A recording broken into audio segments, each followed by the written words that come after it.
Bonjour, bienvenue au Monde Nouveau, quatrième du nom, ici à Montpellier, aux planètes Océan. Je suis cet après-midi avec Céline Séris. Céline Séris, bonjour. Bonjour. Vous êtes donc créatrice de contenu engagé. Est-ce que vous pouvez nous expliquer ce que c'est que contenu engagé et Is No Good, donc, qu'est-ce que c'est aussi? Expliquez-nous tout ça. Alors Is No Good, c'est un média que j'ai créé il y a 4-5 ans maintenant, avec au départ l'intention de parler de mode éthique, donc de dénoncer l'industrie de la mode et de mettre en avant des initiatives qui essayaient de faire les choses bien. Et puis petit à petit, en fait, les domaines se sont élargis à ce qui est plus autour d'un mode de vie et de consommation plus éthique et plus responsable, plus conscient en tout cas. Donc voilà aujourd'hui ce que c'est Is No Good, c'est beaucoup de choses, mais c'est surtout beaucoup d'engagement et la volonté de partager autour des initiatives qui essayent de faire les choses correctement. Et il y a un public pour ce type de contenu. Il y a des gens qui sont en attente justement de contenu éco-responsable, si je veux dire. Je crois qu'on est de plus en plus à vouloir essayer de changer les choses. Donc voilà, si je peux aider, moi, à transmettre des petites graines, à transmettre des informations pour faire des choix plus conscients et ouvrir un petit peu ses œillères pour initier des prises de conscience, c'est tant mieux. Alors vous êtes aujourd'hui invité au Monde Nouveau, non pas pour parler mode, mais pour parler mobilité, parce que vous avez fait notamment un tour du monde éco-responsable. Est-ce que vous pouvez nous raconter un petit peu cette aventure qui malheureusement s'est vue stoppée net par le Covid? Alors c'était début 2019, on a tout vendu, notre maison, nos meubles, tout, on n'avait plus qu'un petit sac à dos pour partir pour ce qu'on voulait être un tour du monde sans avion, sans date retour. Donc pour partir, voilà, pour voyager sans avion, il faut forcément du temps, donc c'est pour ça qu'on partait sans date retour. Et on est parti donc par le train, par le bus, à pied, à vélo, avec des moyens de mobilité douce pour visiter tout un tas de pays, rencontrer tout un tas de personnes. Et donc ça a effectivement duré 1 an. On a réussi à arriver jusqu'en Thaïlande, mais on avait prévu de parcourir le monde, de traverser les mers et les océans aussi, en faisant du bateau à voile notamment.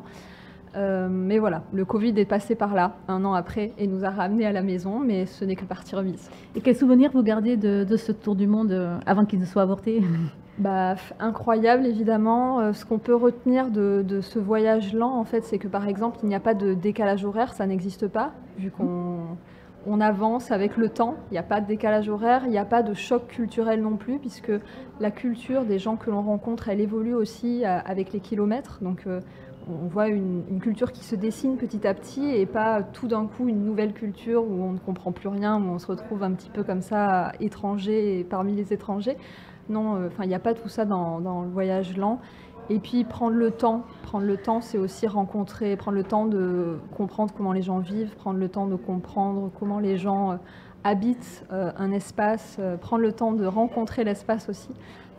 Pour moi, c'est la meilleure façon de voyager, de prendre le temps. Vous avez pu faire, j'imagine, de belles rencontres?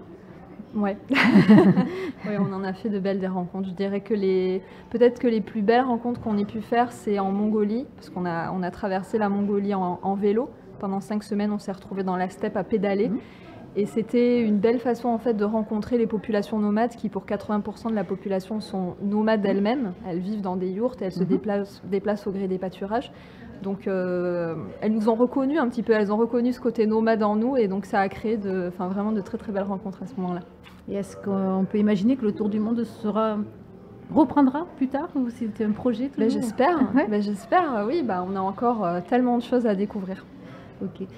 Est-ce que vous pouvez nous dire, vous, le regard que vous portez sur les influenceurs aujourd'hui, puisqu'on sait que c'est un mode qui est quand même assez porté sur la consommation, justement. Il y a un autre volet d'influenceurs, justement, sur le plus éco-responsable. Quel regard vous portez sur ce monde-là, qui semble, vu de loin, assez impitoyable? C'est vrai qu'aujourd'hui, on se rend compte que les influenceurs ont énormément de pouvoir et bien souvent, malheureusement, même s'ils ne veulent pas tous s'en rendre compte, énormément de pouvoir, ça veut dire beaucoup de responsabilité aussi. Et je crois qu'il faut l'endosser, cette responsabilité-là. Aujourd'hui, on est un petit peu à un tournant où on a besoin qu'il y ait des comportements individuels qui changent, des prises de conscience qui se fassent. Et c'est vrai que pour ça, les influenceurs seraient des belles portes d'entrée aux prises de conscience. Donc, pour moi, ils ont un rôle, c'est évident. Après, nous, en tant que consommateurs de contenu, on a aussi un rôle, c'est de bien choisir les influenceurs qu'on suit, je crois. Hein. Enfin, il n'y a pas que la responsabilité de l'influenceur, il y a aussi la responsabilité du consommateur, à nouveau. Parce qu'il y a plein de gens sur Internet qui font de super choses, qui essayent d'éduquer, qui donnent des outils pour mieux choisir, pour mieux comprendre le monde, pour à nouveau initier des prises de conscience. Donc voilà, il y a plein de gens intéressants à suivre sur Internet aujourd'hui. Et pour vous suivre à vous, donc c'est un compte Instagram? Compte Instagram, une chaîne YouTube aussi et un blog. Et tout se retrouve sous le nom Is No Good.